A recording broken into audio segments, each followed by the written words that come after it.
think it's going to be hopefully a fairly interactive discussion around the use of low-cost sensors. There's been quite a lot of discussion about it, particularly yesterday, and this, I suppose, fairly disruptive new technology that's coming into our space. We have a panel of, can I see that? Sorry. No. Yeah, so we've got a, everyone's in the right place. This is what we're doing. Yeah, so we've got a panel. I need to get everybody's names and spellings of their names correct.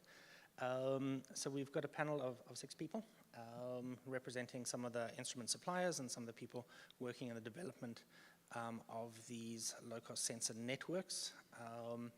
And we thought it would be really useful to have a discussion looking at, what is out there, what some of the capabilities and some of the kind of strengths of these networks and these instrumentation could be. So can you just raise your hand when it's when I call your name, just so everyone can know who we're talking about. Simplicity Dewey from Circle. Yep. Then,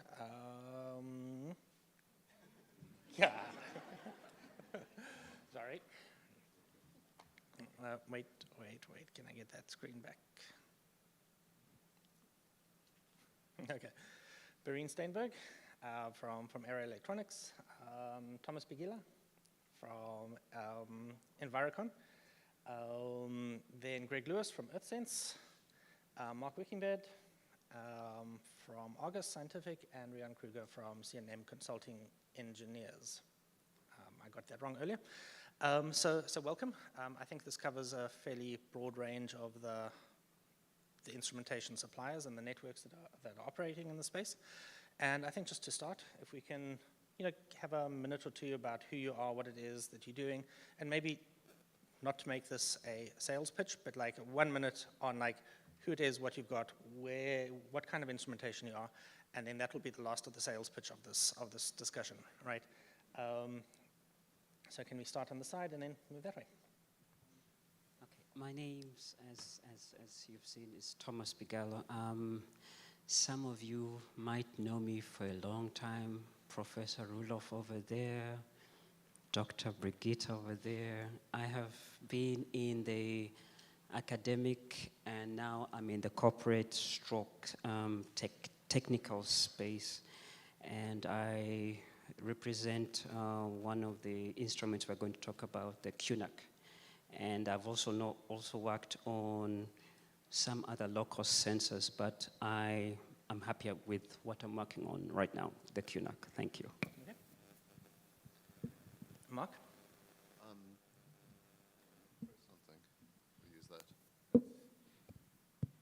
I'm Mark Wickingbed from Argus Scientific. We mainly measure air pollution for our clients in order to help them manage their processes. So we certainly use low-cost monitors as tools, and examples of those are people that are at the conference ranging from very low-cost to less low-cost is working with SkySight to validate a new directional dust fallout monitoring system that gives better time resolution and more directionality, and the work we're doing with the Mine Dust Network to try and sort of meet the challenge of being able to put out a lot of sensors of low power in areas where there's low connectivity. Okay, next is Simplicity. Good morning. My name is Simplicity Guli. I'm with Seco Solutions. We are an electronic and manufacturing company that's based in Cape Town. So we mainly focus on electronics, but we've now been working in low-cost sensor manufacturing for ambient air quality monitoring. So it's our first time here at NACA, but we've been working with some of you guys, I think Northwest University, some guys in Stellenbosch. So it's quite interesting for us to be here, and we hope we can actually make some connections and help people with some of their projects. So we just found ourselves in electronics due to some local needs, because we realize that most people don't seem to know that some items can be done locally. So we hope we can be good enough for some of your requirements. Okay, Greg Lewis. Good morning. It's a pleasure to be here. Thanks for taking the time.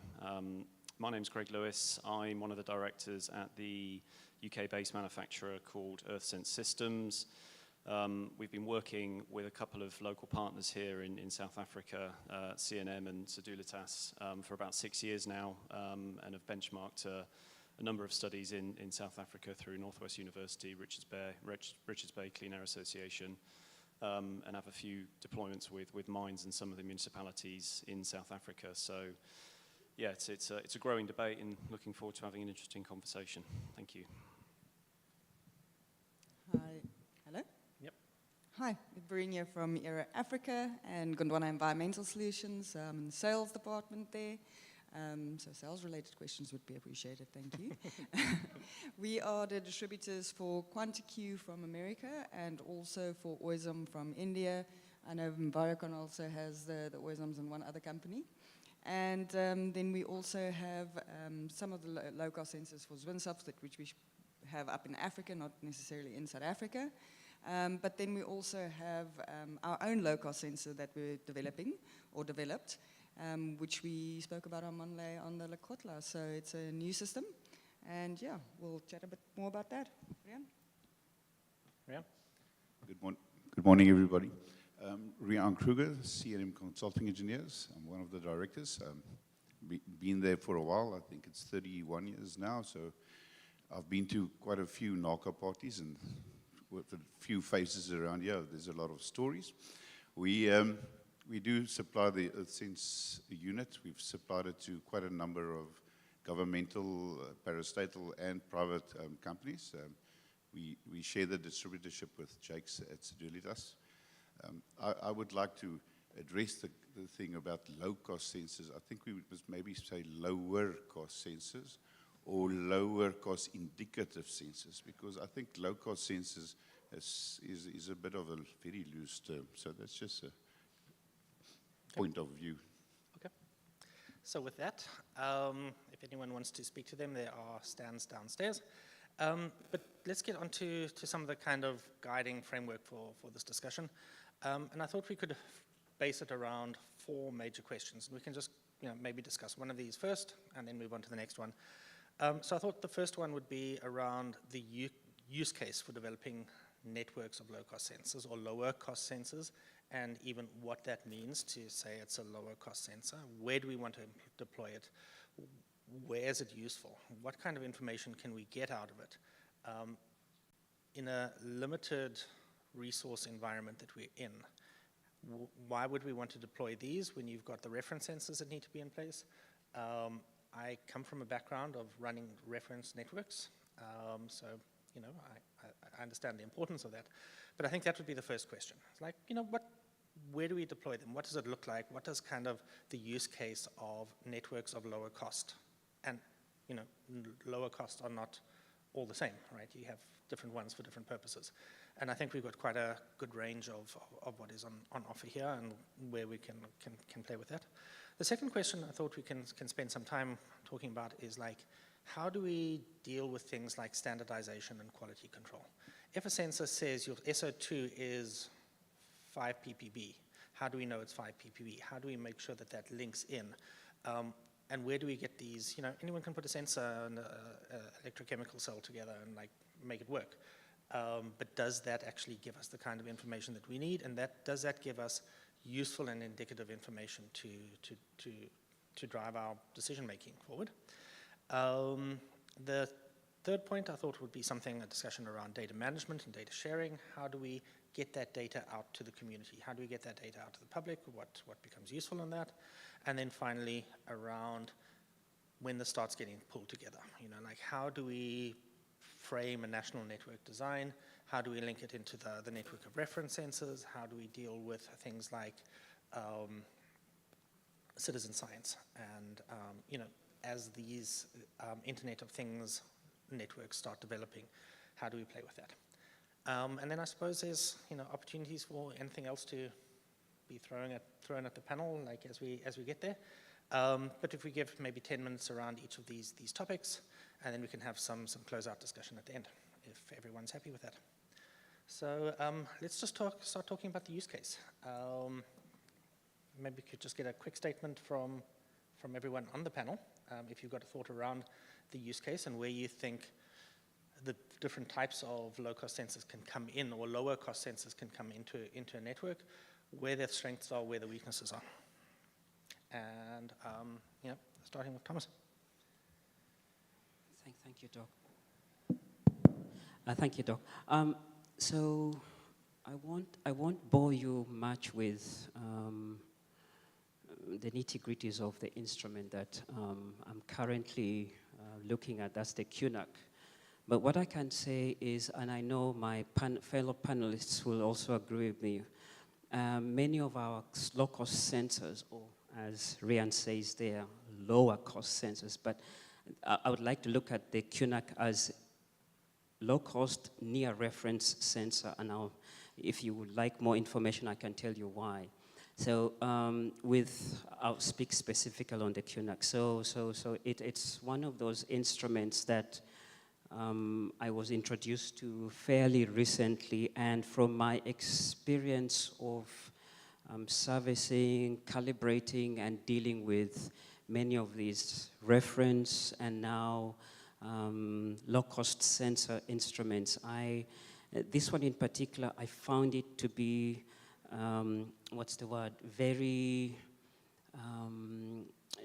very robust, one. And then secondly, when it came to issues of calibration and data management, data correction vis-a-vis baseline and automatic baseline correction, I found this instrument to be one of the ones that I believe that can be applied to different scenarios. For example, your cities, pollution, industries, mining, construction, airports, and even research. Forgive me if I seem to be waffling along, but I found this instrument from my experience. It's suitable. It's suitable for the scenario here in South Africa. Why am I saying this? We can now. I'll just go. Sorry. We need to move on now. Oh, sorry. Move on. Sorry about that. You can ask me better questions. I'm a bit not so comfortable talking to people. Thank you. So Mark, can you alluded to some of the issues around directionality and things. Can you maybe just bring that up as a use case? Yeah. So where we've seen it as being useful is managing perimeter monitoring for clients, and certainly, like you mentioned, directionality comes up, and people want to know how they want to manage how their operations impact their neighbors. And I think one of the things we've seen as important is to have some sort of weather data with the local, the dust and the gas information.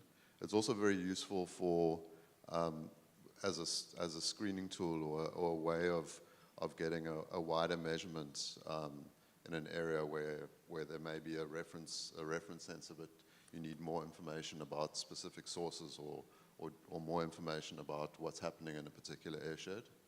And then because the sensors have got they're quite repeatable now, they are relatively good for baseline studies in remote areas. Okay. Simplicity, are you coming from the design? Yes. So I think that's kind of what's a little bit different about us. So from a design perspective, what we've noticed from the use of our sensors is they are quite useful for studies in low-income settlements, because for the projects that have been done, they need to make sure that they can put the sensors indoors. So sometimes they happen to realize, okay, we've got power issues, so we need a sensor that's custom designed to be able to work in that kind of scenario. And that's where we've been able to provide solutions. And then sometimes they get issues like you may have theft. So how do you configure the sensor to be such that it's not something that's going to be easily lost or attract attention? And then lastly, I think the other recognition we had was your sensor shouldn't interfere with the livelihoods of the people that are participating in your study. So we had to do a lot of design changes around that to make sure that it can at least be used effectively. And then I think, can I just mention this, that one of the biggest issues we face is the lack of certification or clear certification requirements locally. Because we're a local designer, but we end up finding ourselves trying to follow either European or American standards, because it's not clear what should we be doing locally. Can we keep that to the next point of discussion? Greg, your experience and how you utilize your systems in the UK? Yeah, absolutely. I mean, I think certainly from our point of view, use cases are a broad church. There's lots of different use cases out there. I think from our point of view, there's sort of 4 points I'd like to just sort of mention.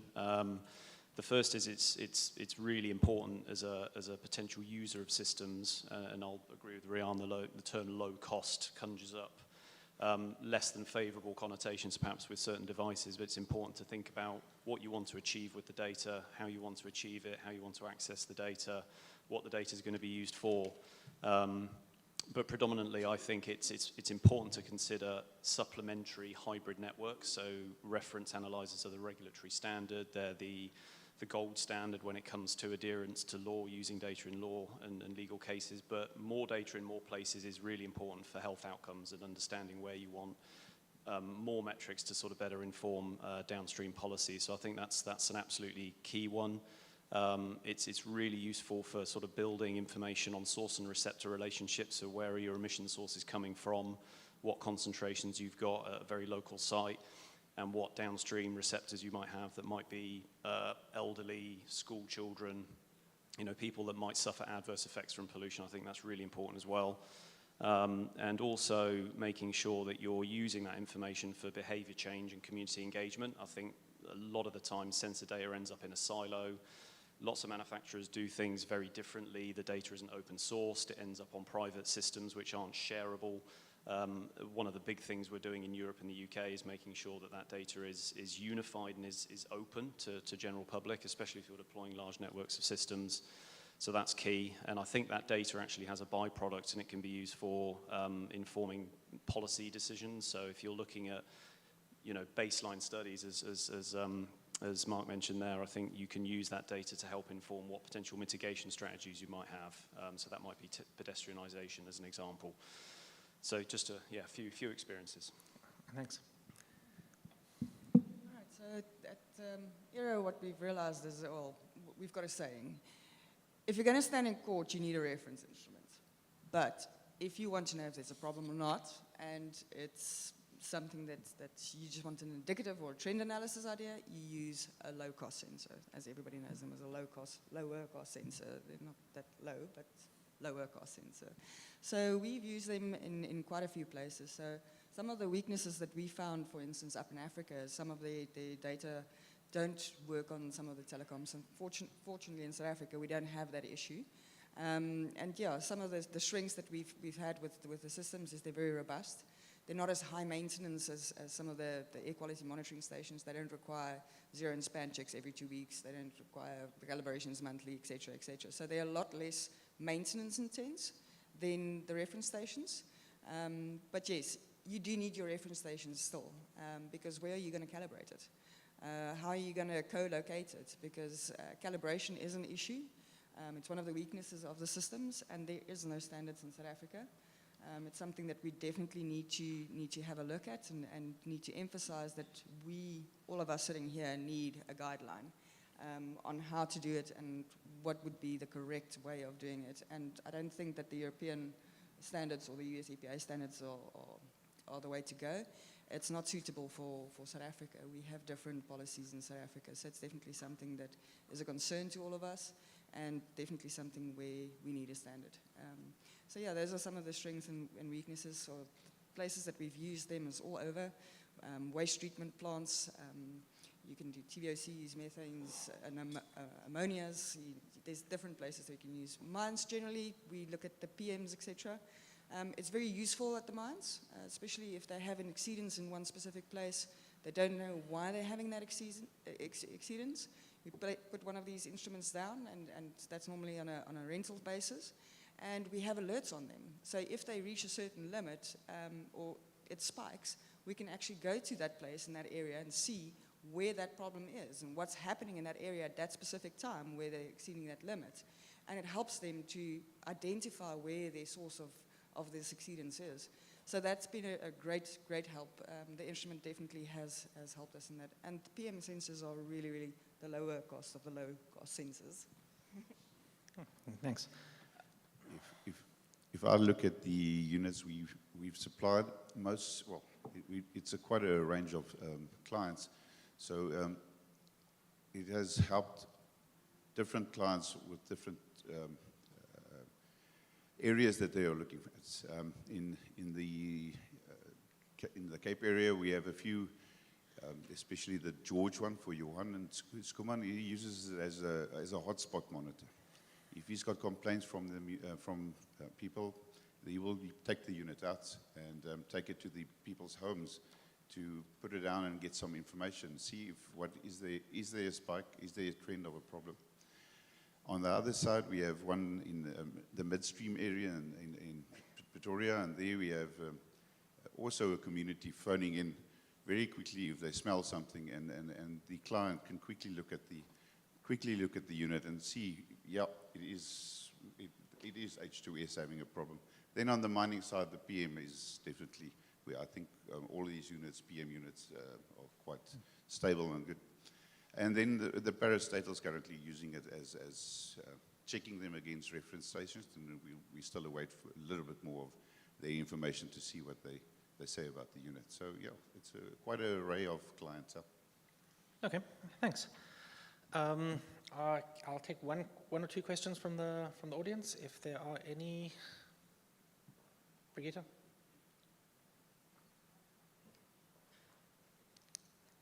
You can shout and then I'll repeat it. Okay, it's Brigitte Language from the Northwest University. I just have one's a comment and then one is kind of your viewpoint on a specific use case. But I think we should be careful about talking about low-cost sensors. We're talking about low-cost sensor systems, right? So it's in a system. The sensor itself is something completely different, right? And I think we should just be careful of that.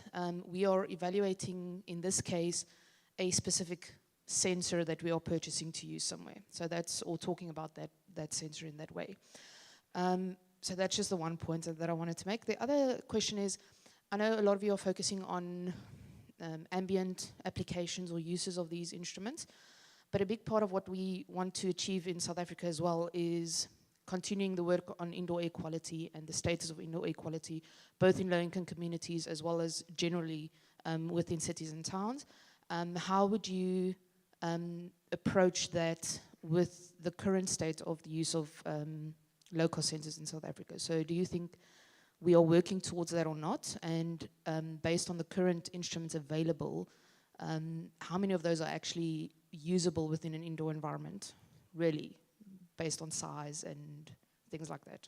I'm going to direct this, just in the order of keeping this going, I'm going to direct this directly at Simplicity, because he brought this up as part of his use case. So if you can respond to this. Anyone else, please jump in later. Or it was around the use of these sensors in indoor applications. Okay. I think, let me start by saying that for us, really, our expertise is in the electronics, right? So please, if I do say something that doesn't make sense from a quality perspective, forgive me. So what we found is that, generally speaking, a lot of the available sensors, they can be installed outside, which often is not where the researchers that we've worked with are interested in. They seem to be interested in what's happening inside the home. And then the second problem becomes that even though they are low-cost sensors, the cost is still too high to be able to put it in, say, 100 different shakes. So they need that lower cost to be able to have an understanding of per house what's happening. So, and then the last, I think, way to answer your question would be, another problem that pops up is when you are recording that data, what's really the guideline? Do you sample the data every minute? Do you sample that every second? And at the same time, as a designer, I often have to explain to people that we can do it every second if you wanted to, but then you have to come and change the battery every day. But then they have a problem that they've got limited labor in terms of going into and out of communities. Or we sample every hour, then you know it can last like 6 months. But then you might say sampling every hour is not useful. Okay. I hope that's close enough to answering the question. It looks like Brianna wants to respond or not? Nope. Greg. Nope. The only thing I would just add to that in terms of indoor is from sort of an ambient standpoint, I think it is important to sort of understand what is happening inside, because quite often what's happening outside ends up inside. So monitoring in both those environments is key, and also baselining what's happening outside to then inform what your indoor filtration, HVAC or purification activities might then be to ultimately have an impact on residents as well. So that's the only thing I would add to that. Okay. If we can close, you can respond. So we've got one project with a client where we're busy with specifically ambient and personal monitors. So it's for an oil and gas company where they've got a big work staff with personal monitors on them. And they've already got it on a platform and they've got GPSs on them, right? So they can walk around and see where the more exposed areas are. So we're linking that now with a more like a smart device, and the low-cost sensors, that's where we're coming in with the ambient as well as with another low-cost sensor based in the community, so that they can see from their reference station. They do have a reference station as well. From their reference station, what's the data look like there, and how is it affecting the communities, and how is it affecting the people on site as well. So there's a little bit of a health and safety and an environmental factor towards that. And we're having this all on one platform. So there are projects like that, which we're already doing both personal and ambient. Yeah. Okay, so I'm going to move the conversation on around the next kind of broad topic, and that's around like how we start standardizing this. I think this has come up from a lot of the panel members. So I think first to start around the metrology, like how do we know that the measurement that you're getting is actually somewhere close to what is actually out there? And I think maybe let's start with Rian, the side, and then we can work back this way. I'm gonna pass it on because I've got a lot better technical knowledge in the middle of the table than I have. So yeah, Greg, sorry. I'm not the CTO of the business, but in terms of, I think our experience as a manufacturer, standardization and understanding metrology is key. I think one of the things that can be done to get a better quality measurement is try and understand temperature and humidity impacts on the measurement. So onboard temperature humidity measurement is key, certainly in terms of what we do, and then using that in the correction factor that you then apply in your calibration. So there's lots of ways you can do that. You can directly measure it. You can do a relative humidity correction. You can do lots of co-locations in different climatologies to try and get a better representation of data performance in lots of different areas, which is one of the things that's coming through in terms of neural networks and, dare I use the word, artificial intelligence. There's lots you can do there. The other thing that I would just mention on the subject of sort of standardization generally is standards. You mentioned it earlier. I think, you know, we're all sat here waiting for some unified standard that sort of helps band the different types of technology that's available into classes. There is a European regulation called CEN 17660, which is a European level certification for gases. There's a part 2 that's going to be for particulates shortly afterwards, and there's a working group 42 at the European level that is creating this standard. Whether that will end up being referenced in African regulations, I don't know, but it's making its way into Europe. And there's also a British standard called PAS 4023, which basically sets out different ways in which users of the systems, things they should be aware of, basically. So if they're aiming for community engagement, here's the correction factors you should use. If you're looking for indicative near reference methods, then here's the things that you should be aware of. So offering guidance to users. It's a guidance specification, it's not a regulation. So again, adopting it into formal processes is not achievable at this stage, but it does sort of help bring a lot of focus on standardization, which obviously part of that is calibration and how you get the best from the data. Okay, thank you. Is anyone else on the panel wanting to answer that? I just want to mention on the calibration part specifically when it comes to the standardization. I mean, we've got NACA standards that we've got to adhere to by the reference stations, etc. But it makes it a bit difficult when you've got a calibrator and you're sending it, it needs to be calibrated, and the only place that you can do it is at NACA. So, and when you're sending it there, you get a letter saying that NACA doesn't have SANAS accreditation anymore, and it's been suspended. So we needed, I think, a variety of options. And not just one specific unit that can actually accredit it. So there needs to be some sort of method, like, I don't know if it would be a SANAS accreditation or something like that, but we do need some sort of guidance, and I think it needs to be done sooner rather than later. Most of these sensors are all similar. The sensors that you only have two types of sensors that comes out of two separate places, and that's it. But the way they're put together is very different, and that's why they all have various different weaknesses and strengths, and that also depends on which client we give those to, is depending on which system they require. Some are stronger in the one area, some are stronger in another area. But yes. Okay. Thanks. Mark? Just from my side, I think in terms of getting decent data out of these sensors and reliable data, I think they're fairly standard sort of frameworks around how you deal with reference monitors and how to manage them. So I mean, I think you need to understand your uncertainty of your sampler. You then need to have some sort of traceability. So in my opinion, you need to be able to get data against some sort of traceable reference over the range that you're measuring. So I've seen it with PM. It's quite easy to get like a large range of readings by co-locating, but it's a lot more difficult to do that with the gas sensors. So you could have a gas sensor that needs to go up to, I don't know, 400 ppb for SO2, but it's only really been assessed at 5 ppb or 10 ppb. But I think we should make a distinction between the operation of the instruments. It's a laboratory, it's a piece of laboratory equipment with an uncertainty that might not be as accurate as a reference station, and I think it should be treated that way. Okay. May I say something?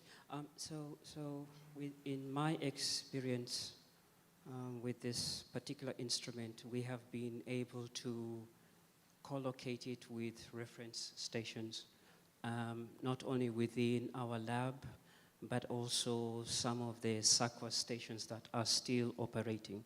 We have been able to co-locate it, and also we are able to calibrate this instrument with the SANAS accredited gases. And also, if we do not want to do the calibration per se, we can also change the baseline on this particular instrument. It is very possible from my experience. So it is possible. And I stand to be corrected by the deaf officials here, but I think it's every 4 months that calibration has got to be done on instrumentation. I stand to be corrected, but yeah. Okay. So, keeping on this broader topic, I think some of these sensors, almost, and there's a range of them, right, are almost kind of disposable. You put them out, they come with a standard. You keep them going, you sometimes check. You make sure that they're still kind of reading what you think they're reading in the field.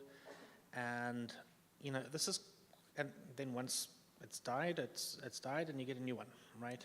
Which is quite a different approach to how we operate the reference sensors. So how do you think that this, some thoughts around how this plays out in things of like your continued operation of a network of these sensors? How do you, as somebody who's deploying this, how do you plan around it? Like, do you keep a stock of, a whole lot of extra sensors, and then when one dies, you throw it away and you put a new one up? Or like, how do you play with that? And bearing in mind that there's a range of different sensors, different lower cost sensors going through from the, $20 to the $100,000. Maybe a bit less than $100,000, but yeah. Well, I think it's also very depending probably on your supplier and the manufacturer and the system of how they set up the product or the subscription or the sales of it. We're in the position that these units are checked on a daily basis, and I believe through people and algorithms, and we get notified if there's issues, and then my supplier sends the unit back or sends the unit to me, and we go replace it, and it gets sent back to them for recycling in the UK. So I think it's very different depending on how your system or your sales way is set up between the different systems. We also want to just mention that the sensors do have a lifespan, so it's not like you can buy them and they sit on a shelf. So we do need to order them every time, and it's good that they're recycling them. So no, we don't keep stock of them. They do take time to come here. Yeah, so we normally say we order them before we know that person is supposed to replace their sensors. And these sensors last between 18 months and 2 to 3 years. So that's how long it will take. It depends on how hard they work as well. You'll see a bigger drift the longer or the older they are. And that's when you generally know that, listen, it's time to replace the sensor, especially if they're overworked in a high polluted area. They go quicker than 18 months. So it is case dependent on how often we change them. But no, we do not have them sitting on a shelf somewhere. That's not recommended at all. Yeah, I completely agree with that. I think it's important to sort of think about the maintenance schedule, because these sensors shouldn't necessarily be seen as disposable. We do a lot of work as a manufacturer to promote the benefits of sustainability, ESG, circular economy. So, while some are throwaway and some are not easy to maintain, I think there is an onus on the manufacturer to make sure that we're not just adding to the ongoing environmental impact that is out there anyway, and having large quantities of sensors and plastic that are just gathering dust. So again, as sort of Rian alluded to there, automatic checks on drift and sensor lifespan is key as well.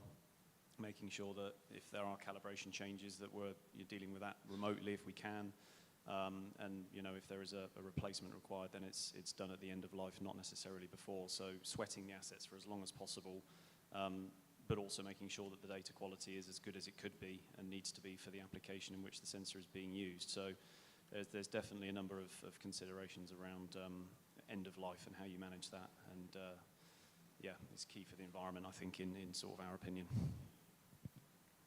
Okay, Mark? Okay, so we also kind of a similar experience. We realized that for most of our sensors, it's difficult really to recycle them. So our approach was to focus on what we can control, because when you've got that box that's like a sensing unit, it's got more than just the sensors. There's a lot of electronics there which on its own can last like 10, 20 years. So what we do is we reuse most of that electronics, at least to try and have some sustainability. Okay, Mark, you look like you've got something to say. Well, I do think that, I'm hearing a lot of sort of assertions about drift and whatever, but I think it depends on your measurement objectives for your project, and I think it's actually up to the responsibility of the person measuring to make sure that the results that they're getting are valid and within the parameters they choose. I'd be quite uncomfortable accepting a manufacturer saying, I'm monitoring the drift, so you can use this for 18 months and it's going to give you the right reading. It's not really answering your question, but... Actually, I think I tend to agree with Greg over here. From our experience with low-cost sensors before this one, we found that when they are deployed at particular locales, and for example, it's very, for lack of a better word, polluted, what we suggest with the client or whoever it is has bought this instrument is look at the data, and within a time frame of at least a month, you have got to calibrate the instrument, or at least perform a bump test to see that it is actually still performing within the manufacturer's guidelines. Otherwise, the more you run the equipment, there is a very big, you can actually already see the data that you're getting. It seems to be becoming less and less accurate. That's my view and experience. Thank you, Thomas. Panel, everyone had their say that wants to have their say? Are there any questions coming from the audience? I'm putting a pin on you, Brigitte. Napo. Sorry, I just find these sentences interesting, so apologies. So I've two questions. It's mostly on the technical side regarding checking for calibration and those type of things. So I know a lot of people just hammer on how do the actual pollutants perform, right?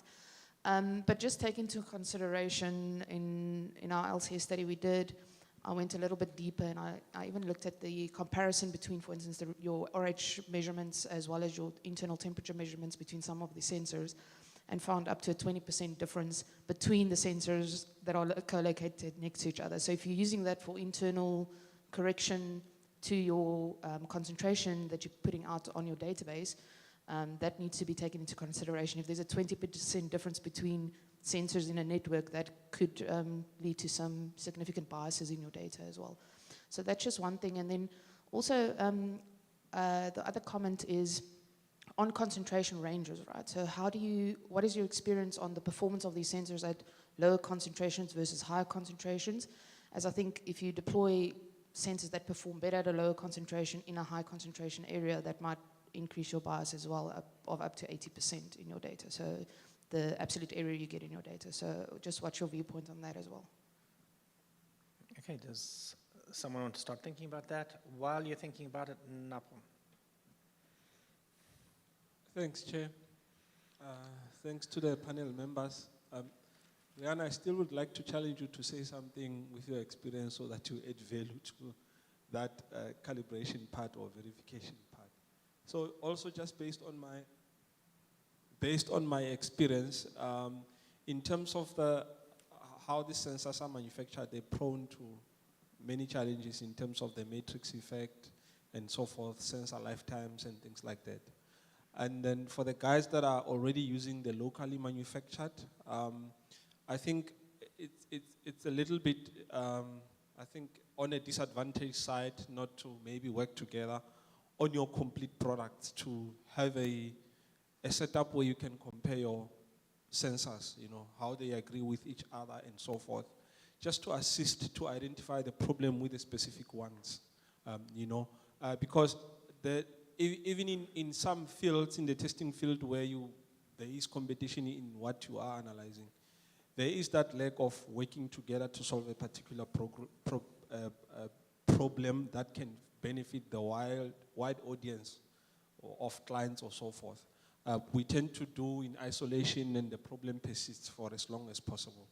Perhaps in this early phase, it could be beneficial to just set up, even if you use your EN standard, whatever it be, just to confirm that how long the calibration interval, the correctness of it, the correction factors you need to make in case of fast drift and so forth, so that there is progress in the locally manufactured sensors, and then there can be implementation beyond the borders. I think if you look at it from that perspective, there will be long-term benefits to it than to operate isolatedly, because any data now we know that is reported has to have some sort of measurement traceability into it, and correction factors and data quality control has to be implemented even at that level. We can even determine the specific protocols on the sensors on it. We've got guidelines from, I think, more accurate measurements or other regulations as well, protocols as well, just as my comment on the topic. Okay, thanks, Napo. Does anyone want to respond either to Napo or to Brigitte? Yeah, a couple of points, I think, which will hopefully broadly cover the two questions on sort of inter-network comparability, I think, is absolutely critical. You made a valid point there that if you've got two sensors that are a few meters away from each other giving very different results, that's going to introduce questions. One of the things that the latest guidance in Europe stipulates is that to run a properly verified QA/QC network, if you're deploying hundreds of sensors, which we've done in the UK, for example, you run a co-location in triplicate, and then you apply a real-time correction factor based on that co-location to the rest of the network. So then you get broad agreement of the results across the whole network, and the comparison between the sensors is within a few micrograms. So again, you can go down to site selection level. So if you're looking at urban, rural, or roadside reference sites, again, you can then apply site selection to that co-location. So there's different levels you can go to depending on the type of project application that you're looking to achieve. The other thing on the calibration is, I probably won't be speaking out of turn to say there's broadly two manufacturers that supply the rest of the OEMs globally. There's AlphaSense and DD Scientific. They're all electrochemical sensors. We're all using the same technology. It's very important that you're looking at the calibration that comes with each of those electrochemical sensors. Some batches are good, some batches are bad, and I think there's a lot of onus on the manufacturer to make sure that if you're putting these sensors into your system, that there is a process you have internally to make sure that you're screening out the bad sensors, because if they end up in your system, you're going to get bad results. You need to deal with that within the calibration process, and that can lead to the issues that you mentioned about intercomparability downstream. Okay, please make it quick, and then we can move on to the next topic. Mention the PM sensors specifically, if you've got a big difference between them, especially in the coastal areas. On some of the models, you get a normal PM analyzer, and some of them you get a heated inlet analyzer, and that takes the moisture out of the sample, and then you actually get the right readings on them. So some of the sensors, you must just check if you're comparing apples with apples, does it have a heated inlet or not? Do they both have it or not? Because that might be a reason why you're getting such a big variance. No, so I'm talking in general about co-location levels. Okay. Not necessarily with PM measurements. I'm not talking about the concentration of the PM specifically. I'm talking about the other sensors that go into that correction to get your PM concentration. So if your algorithm takes into account your internal temperature and relative humidity, but you have a problem with your temperature and relative humidity sensors, you impact your measurement, and that might be that your sensor, your cell is not necessarily the issue, right? And then the other thing is that also with the replacement of cells in an instrument, right? So taking into consideration that there's now going to be a big difference, and in the study that we did with the EarthSense, the Zephyrs itself, so it came from different contributors, but towards the end of the project, one of the suppliers had to change their cell, right? So we saw actually a decrease in performance of the pollutant, the PM pollutant, and an increase in the gaseous correlation, but whereas prior to that, the PM was actually performing pretty well and the gases were low. So when they swapped the cells, it changed completely, right? So the correlation changed. So just taking those smaller details into account when working with these instruments is critical. It's very critical. You can't just change cells and think it still performs the same. Okay, let's end this now. We can follow up afterwards. So the next real point is around the data management and actually the sharing of data. So you've got quite a lot of platforms. For example, the Purple Air system, you've got a global network, and you can just go onto their website and you can see who's got whatever sitting outside their house. There are various others that are like that, and I think there's quite a lot linked with the individual brand or supplier. But what are your thoughts, in a broader sense, maybe not directly related to the individual instrumentation that you're dealing with, but how to make that data available to the public, at least in a sensible way that the general public can understand, but also where you can start accessing the raw data if you're wanting to, or the process data that you can actually start processing it. And then how do we link this into things like SACWIS? Like at what point, where are those decision points where it's just, a privately owned, publicly facing website that shows pretty pictures of what the air pollution might look like, and where does it start feeding into, you know, some of the more official type networks like SACWIS or others. Yeah, so if anyone's got any thoughts, any volunteers to start that right now? Mark looks like he's about to volunteer. I've sort of got a question for you. Is when you say that, when you say getting data into SACWIS or into a public platform, are you talking about using it for a specific purpose, or what do you mean? Because I mean, if you could have a system, you could have someone going out and buying a low-cost sensor and putting it up at their house to see what's going on, yeah. or you could have a researcher who's quite interested in having reasonably good quality data that they can use for some sort of research project. So you're sort of getting to a point where you've got to grade the quality of the data somehow. So I think that's, you know, that's the kind of question that we need to have in mind when we're thinking about these, right? I've got my Purple Air sitting outside my dining room window. It's been operating for 3 years because it hasn't quite died yet, although one of the sensors has. I can still go online and I can see it. Should that data fit into SACWIS? I can look in it, I can see what's happening in the reference stations on SACWIS, and I can see actually they're not too far off, right? Even 3 years down the line. But you know, like, where do we think in terms of this application? Where do we keep it as a, you know, as a private, this is fun to have to see what's going on in the national global network of people who have this particular instrument, and where does it start becoming, you know, somewhat more official and somewhat more, so I think that might be one question, you know, to think about in terms of that. You're sort of talking about having some sort of standardized methodology for running it, like the EPA has got the Red Book for reference stations, for instance. For example, yeah. Okay, which is sort of what was alluded to from NACA, I guess, having a, I think that's something that might need to be, you said there was something in Europe already. I mean, you need, I guess the quality of your data depends on how you run your sampler. And we're talking about a lack of a methodology to follow, which might be something that comes out of this. Can I just make a comment on data management? So obviously it's good to have platforms like SACWIS, because for people who are just curious about air quality, who don't have instruments, they have something to reference. But from our experience, what we've noticed that it's difficult to try and harmonize things because different projects seem to have different requirements. There are some projects that are just, they are supposed to be run only for 3 months, and after that, they don't need to run the project again. So they only need data collected just for that particular period. And then sometimes you've got situations where the data that's being collected is in areas where you don't have reliable networks. So you may not be able to fit the information into a system like SACWIS. Okay. So you end up relying on local storage of data. So I think it's just important to just accept that some projects may be different.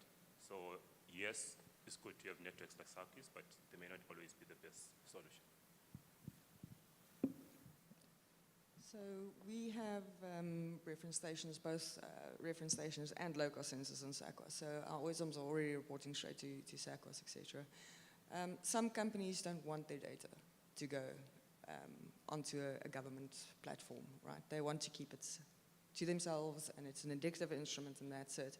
So there's certain things that we need to look at. For instance, when AEL says you have to be continuously monitoring certain pollutants, you know, does that mean that you need to be reporting to SACWIS? Is there a standard where we're going to bring that in? And also, not for people to be confused if they're looking at the data on SACWIS when all of the local sensors are now reporting to SACWIS and the reference stations, that they think that that data is true. Because there is a difference in accuracy from a reference station versus a low-cost sensor. So there must be a split between the two, that this is the low-cost sensor data. But I mean, if you look at our country's map, we have blank spots everywhere where we have no data. So the question is some data better than no data? Even though we know that it's not 100% accurate, wouldn't it be great, so for instance, in the Northern Cape, where we have so much going on, so many new projects going on, but we don't know what's going on with our air quality there. There's nothing that's working there. So some data is better than no data in that instance, for instance, even if it's indicative. but there has to be, a differentiator online to say that this is low-cost sensors and this is reference stations, so that people can know which data is more accurate and which ones are not. That's just an opinion. I think they are, on the suck was slipped, but I think there is a code or something that it is, but yeah, I mean, from my sort of experience in UK and Europe, that there are so many public-facing websites with sensor data on there of all different manners, from super low cost to near reference indicative, and I think it's about unification, it's about standardization. We need that guidance or that framework to be able to say, here's how these sensors have been validated, here's how they've been calibrated. There's then a screening process for that data to make it onto a public-facing system, because if the data is not believable, it's not going to be trusted, especially if it's underpinning potentially policy change or it's community engagement, which is key. You want trust in that information in the same way you've got trust in the reference data. So that's the direction of travel I think we're seeing, is that governments are thinking about unification and putting this data out there, but you do need those standards to really help make sure that the data is believable and trustworthy, with an acceptable error bar.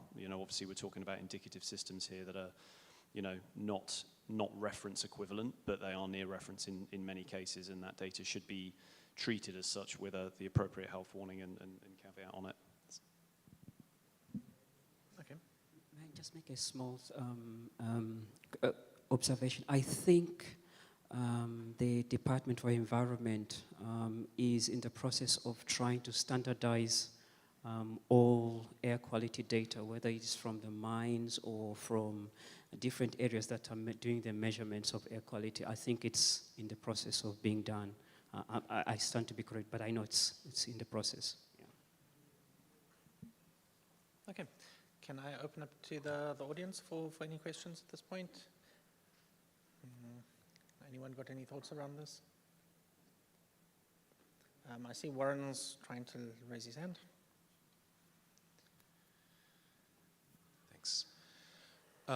So I would like a message from the panel, because there's a broad audience over here. You have academia, you have students, you have decision makers, and I think all of us, to some extent, or maybe I'm not speaking for everybody, but I'm at least looking for some sort of message in terms of the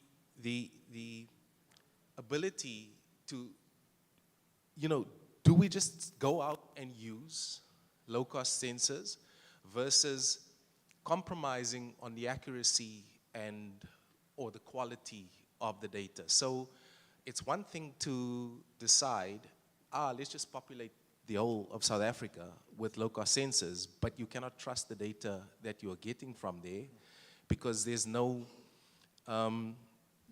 quality assurance associated with it. So in a sense, you're actually just polluting the entire information that you can get potentially. So I'm looking sort of for a message to, why should one even take low-cost sensors serious, And, if you look at it from an academic perspective, it's expensive to have quality measurements, right? Like, you cannot get away from how expensive it is in terms of the time, in terms of the effort that you have to put into getting a measurement that you trust, right? Now, on top of that, you're saying, okay, let's go for low-cost sensors, and everybody catches this buzzword and just do low-cost sensors without necessarily ensuring that there is a foundation around why should you. So you can't just go and buy a low-cost sensor and put it up, like Gregor did at his house, and then hope to get, he knows what he's getting from that sensor, but the broader society, everybody that's looking at that data don't necessarily know. So there's a lot of thoughts that needs to go around integration, unification, as you've mentioned. There's thoughts around quality assurance. There's thoughts around building a network to say, okay, here we have a reference standard. Let's compare at least, but even as a somebody that starts that measurement, you need to be completely aware of what it is that you're measuring and what it is that you're interested in and why it is that you're actually making this measurement. And it's almost like I'm concerned that we shouldn't just jump into blindly into the idea of having low-cost sensors for the fact that the cost is, it's a cost-saving activity. Because you have to consider, and people that are looking at that data needs to know, this is what you're getting from it. The uncertainty, you know, what does it actually mean? Because you can't just measure stuff and not know what it means. So I'm looking for that sort of just anybody, like a message. I will take this as a segue into the next section, which is around the broader design of how do we integrate these systems into the broader network of air quality measurements across the country. Clearly, I think everybody has mentioned that there needs to be some kind of linkage to the reference sensors to kind of bring that stability in. We've had discussions around the Northern Cape and how there are these vast regions of the country where there's quite a lot happening, where there aren't the measurements being undertaken or at least being made available. So how do we start bringing this in with the full, bearing in mind the full range of the kind of quality of the data that's coming through, the quality of the sensors, the kind of quality of the network? How do we start bringing this in? How do we start thinking about how do we design this to come through? Yeah, what does this start looking like? Also bearing in mind things like, you know, the push for things like citizen science, or even if it's not being pushed, the development of processes like citizen science and Internet of Things. So does anyone have any thoughts around that? Maybe if we can keep that to about 5 minutes, and then we can just open up to the group for thinking. Thank you for the question that you asked, because even for us, like as a manufacturer, we often ask ourselves the questions because we're not air quality scientists. We're like, okay, now we've got all these sensors out there. Are they really helping? I'm quite sure the scientists who are using them know how to quantify that, but for us, we're like, what kind of use is coming out of this? So I think using examples, I've found it to be useful. This is like examples from the people who've used our sensors. So for example, I did mention that one advantage of low quality sensors is that you can have them in like 100 homes, which is kind of difficult to do with expensive reference sensors.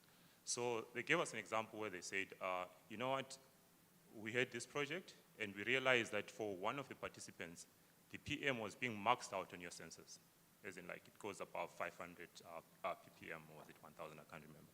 So, okay, first they suspect something is wrong with it. They changed the sensor. Once again, same thing, and it was on a specific day. I think it was Thursday evening or something. So they thought, okay, so maybe something is happening. So for that particular home, they decided we're going to bring something that's much more accurate. And for sure, they realized that definitely there was something that was happening. They talked to the participant, they realized that due to their religion and so forth, they were burning something on that particular day, which then leads back to say, okay, so at least there are some other issues that are affecting people. So even though the instrument may not be very accurate, if you look at it, I like the description that people are using where they say they're indicative instruments. They can lead to something that is actually essential for society, which would have been much more difficult without the local sensors or that kind of thing. Yeah, firstly, I'd agree with everything you said there. I think we definitely don't want to jump blindly into using air quality sensors everywhere. I think it's clear that, you know, that there's a lot of skepticism around their applicability and their accuracy and how they perform in real world conditions, and we do have to be careful. I think on the flip side of that there are, certainly from a European standpoint, speaking towards sort of our domestic market, if you will, DEFRA are now looking at national networks of sensors. There's indicative M-certs, there's the M-certified standards now as well, which give some you know, quality benchmark, if you will, that, you know, certain types of devices perform to certain standards and they can be used in permitted regulatory dust monitoring scenarios. So that's a great step forwards as well. The European standard in CEN, I think, will certainly help with the adoption curve. But I think, you know, it's all about standardization. If we're going to integrate data from these systems into central government systems like SACWIS or others, there does have to be a process for doing that. And it sort of needs to be carefully considered as well. Otherwise, we do run the risk of, you know, people logging in and going, oh, you know, my PM is is higher compared to this system over here and it's next door, and you start to just get lots of questions. So I think that does need to be carefully considered. I think finally I would just say, in terms of a closing statement, if you will, we are moving into a world of hybrid systems. So it isn't going to just be the reference gold standard, because quite clearly you can't put a reference shower on outside a school, you can't put a reference shower outside a nursing home, on the side of the road, at a traffic light. So there is enormous enablement from these systems that give you insight that you would just never otherwise have. And for me, it's all about, you know, how can you tie that data to a health metric which saves lives? Ultimately, that's what we're all trying to do. So I think that's the thing we've got to keep in mind when using this data. It is less about the accuracy, it's more about what does it tell us about that environment, and how can we use that data for the betterment of human health ultimately. Okay. Anyone? Mark, and then we'll move on to the... So, yeah, I think I agree with that, but I think it depends on what question you're trying to answer. So there's certainly a tool that you can use if you're in an area and there are people in the community saying we've got a dust problem, but the decision makers don't think there's a dust problem. You can easily put a sample out there and sort of verify whether or not there's an issue. I think there's also if you need to monitor fugitive emissions on the fence line of a factory, I think it's a management tool that allows a facility to bring about interventions based on trends. So I think it depends on your question, but it certainly is a useful tool that'll lead to something else as far as I'm concerned. Okay. Any final comments on the panel? So then we've got at least two questions in the audience. One is from Eskom down that side. Good afternoon all. I wanted to echo the previous comments that was made by the guy over there. We have bought low-cost sensors. We are testing them next to our reference methods. But I think the message that needs to go out there, it will never replace reference monitors. So people need to know what they are doing with the low-cost sensors, that you test, you check, you verify. They go through the verification and data assurance processes. But it must not be made that because they are cheap, we are going to replace reference methods which are tried and tested. I think the message should be like that, to say, it must not be like now we are going to buy low-cost sensors, we are going to slash all the CAPEX budget. Instead of me spending 5 million, I'm going to spend 300,000, I'll get all the answers. I think the message must be there that, you know, we can test this and see how they are working, but it does not mean that we are going to replace the reference monitors. Thank you. Okay, thank you. Hi, Avi Invarisa, Waste Management. I think I just have probably a question, comment, and I think Rian will be able to relate to me regarding the comment or question, and to the panel as well to answer. Probably about 8 to 10 years ago, we paid our school fees with around investing in some of these low-cost sensors and trying to compare them with reference monitoring stations. And found lots of challenges, gaps around reliability, data accuracy, etc., and the algorithms behind the scenes actually that's calculating, computing these readings. I think maybe, Rian, you could start with the question. How have we developed over the last 10 years in the industry with regards to the development of these sensors, with regards to accuracy, reliability of the data, and not necessarily compared to reference monitors, but just standalone, the electrochemical cells using them with regards to accuracy and reliability of the data from these sensors. I will let you respond from the panel, and then Dr. Gwaza's got a question. If we can get the mic to her for the next question. Yep. Thanks, Avi. Yeah, we burnt our fingers with you. You did it through other friends, but we were working with the same low-cost supplier in Canada. Yes, that was a lesson learned when we decided to drop them, and I think my friend Chandi and them also left them because they also burnt their fingers on the same guys. And I think we went back to the drawing board and had a look at what we want to do, and because at that stage everybody just said, okay, the way to go is low-cost sensors, and just create. There's so many people out there. I can promise you can go out now and we can probably multiply the amount of low-cost sensors sitting here tenfold, probably, if you really want to go look at all the other markets. I think what we did at that stage, after we burnt our fingers, we went to look at quality, firstly on the system, and then quality of the data and what the company brought, as well as the quality of the support, because if you don't have support from the back, it's very difficult to keep a client happy like yourself, because you're as friendly as you are, you can also be difficult too. So it has developed, and I think we did a lot of background research, and I think everybody now looking at new people coming in the market, I can promise you well, I personally get about 3-4 emails from suppliers, new guys the next day, and they promise you a lot of stuff, and they give you certificates and strange Chinese lettering and stuff like that you don't understand. But if you go to their workshops, I did that with the previous guy, and you go walk in there and you look at that and look at the development where we are now with my supplier, and I'm quite sure, like I said, it's not a sales pitch, I'm quite sure where we are with the other quality suppliers. And I think what the South African suppliers have done is we actually went out and we looked at quality, as we know we need to provide quality. We don't have the financial means to replace units every few months. We like I said, burnt our fingers financially and had to learn a lesson, and that's what we did. So from my side and my supplier, I think we're there, and I'm quite sure the other guys did the same background checkings, and we don't just flood the market with stuff that you can really buy off the internet as cheap as possible. And at the end of the day, try and get quality data and still understand that it's an indicative system. And that was my worry from the beginning, is a lot of people were going, is a low-cost sensor, they're very close to it, but they're not.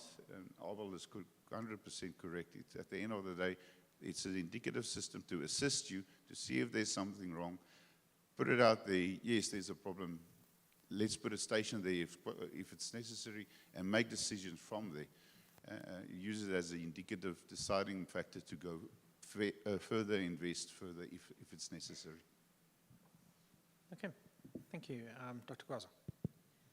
Thank you very much for the interesting session. I just thought I'd come in the end so that I can summarize some of the questions that were being raised without. So let me start from the policy position. We had a dedicated session on low-cost sensors in Lekotla on Monday, and this is what we have decided as government and what we're working on. We will be introducing low-cost sensors in the national framework as part of the alternative monitoring network, and I think for this audience, we'll ask that NACA circulates the presentation that we made to assist in the discussions. So it will allow us to then introduce low-cost sensors formally into our monitoring network and infrastructure. It's coming in to complement our reference monitoring and never to replace reference monitoring. We are also working on standards. So the EN standards that you are making reference to, I think the gentleman from the UK, those are the standards that we will be adopting, and we have already started the engagements with SABS for the adoption of those standards. However, we also need to consider those standards and recommendations in line with South Africa's conditions, particularly with respect to PM, replacements of sensors and calibration, and maintenance schedule. We will also then be working on the data sharing agreements. We are working with some of you as the suppliers, and we are putting the sensors on circuits. However, we're only focusing on commercial sensors. So those type of very low-grade sensors that are designed on a node approach, those we're not going to consider, otherwise we'll clog circuits with so many sensors, unless the supplier gives us the node consolidated into a station. So we'll only be focusing on the commercial grade sensors. And just to note that in terms of our transversal contract, some of the sensors are already considered in the transversal contract. And then in terms of circuits, we will be creating a dedicated layer Currently, it's still sitting as part of the existing sensors, but we are working on the background to create a dedicated layer for low-cost sensor so that as more sensors come in, we separate them from the reference monitoring, and you will be able to see the difference. We can have the discussion on whether the low-cost sensor should then also include a quality index. I think that will be up for discussion. We recognized as government that there are a couple of risks that we need to bring to the attention of, to the attention. The idea that we still continue to work with a black box as a sensor. Authorities raised it as an issue, because as long as there is no ability to understand what has been done to their data, it's always going to be, I depend on you to tell me what you think the state of the air is, and there is no ability to verify and quality control and quality assure. The PM challenges, and I think this is a South Africa condition, while we say in South Africa it augurs well with PM, it is because we are comparing it with an optical instrument, and because it's an optical instrument as the low-cost sensor. And when we start bringing in dust and black carbon, Dokotela, you know how much black carbon we pick up in the priority areas. What are the risks, even though we know that it's conservative? How far off are we? We have seen significant difference between the optical instruments and the beta gauge, for example, in our internal engagements. And then there's also a request from officials to say, please clarify on your maintenance. The maintenance schedules is always very short, it's always very difficult to understand what is the maintenance schedule when I procure a sensor. So I just thought I'll bring this to your attention. And in conclusion, as government, we are looking at establishing a committee to assist with not only providing guidance on the low-cost sensors, but going back to the norms and standards, Dokotela, that we will have to have, it has to sit in some form of a guidance document. And we will be inviting experts to join the technical committee to assist that. And Mama Ka, who is sitting next to me, is the person responsible. Thank you very much. Okay, thank you, Dr. Kwazu. And with that, we've used up our time. If there are any burning questions, please contact the panel members during lunch or during tea or over the next couple of days. I think quite a lot of them are captive downstairs at the stands, so they won't be moving. You should be able to find them quite easily. Otherwise, let's have a nice conversation and then go to lunch. I think that's our next stop. Nope. Okay. Before I make any more trouble, I'm going to step away.